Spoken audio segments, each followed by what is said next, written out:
kapag ang isang individual na tao ay marunong kumilala sa pagkakamali niya, ay mababago po siya. Dahil pag ang isang individual na tao magkaroon ng self-realization sa sarili niya, doon po magsisimula ang pagbabago.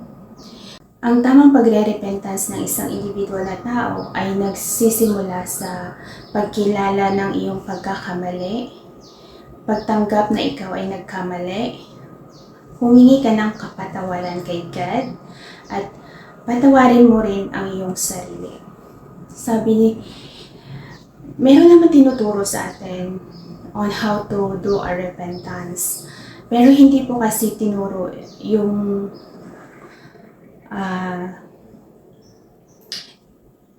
yung papatawarin natin yung sarili natin dahil nakaugalian natin na humihingi lang po tayo ng kapatawaran kay God.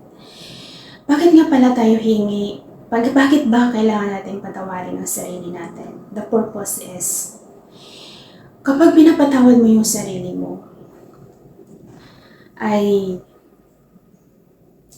dito, meaning na alam mo yung pagkakamali mo. You accept, alam mo, kinikilala mo yung pagkakamali mo. Alam mo kung ano yung mga pagkakamali mo. Kapag ang isang individual na tao ay marunong magpatawad sa sarili niya, ibig sabihin po ay tinatanggap mo na nagkasala ka, nare-recognize mo kung ano talaga yung pagkakamali mo, alam mo sa sarili mo na nagkakamali ka, yung tanggap mo na nagkakamali ka.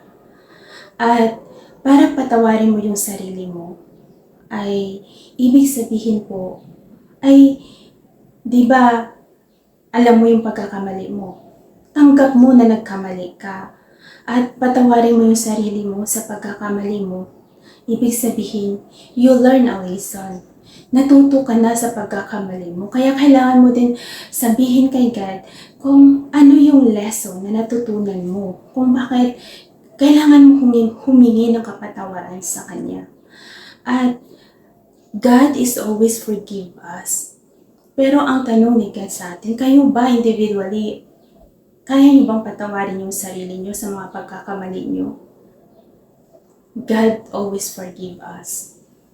Pero as individual na tao, nakalimutan po natin na magkaroon po tayo ng self-love sa sarili natin.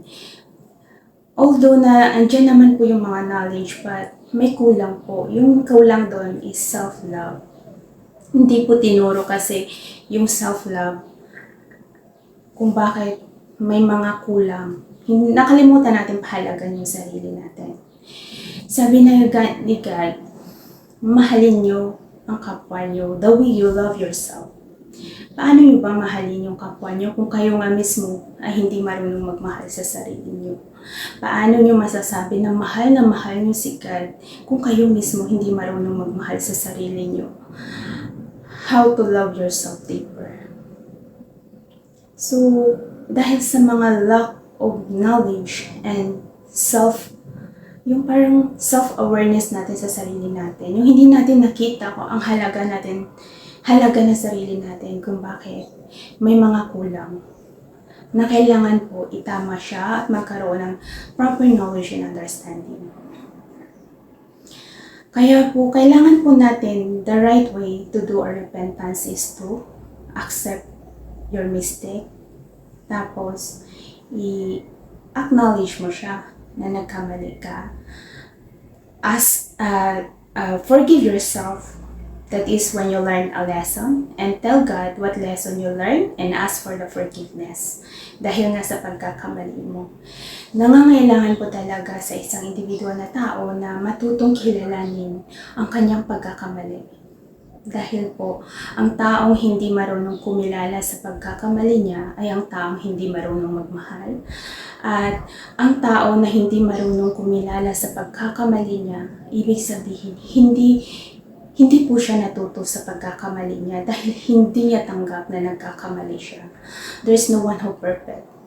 Lahat po tayo ay tao lamang na nagkakamali. Pero natututo tayo sa bawat pagkakamali natin. Diyan po tayo natututo sa mga mali natin. Kaya huwag niyong hadlangan yung sarili niyo na dahil sa takot niyo, na dahil dun sa pride natin as a human, parang andun tayo sa knowledge na bakit ko tatanggapin na nagkamali ako.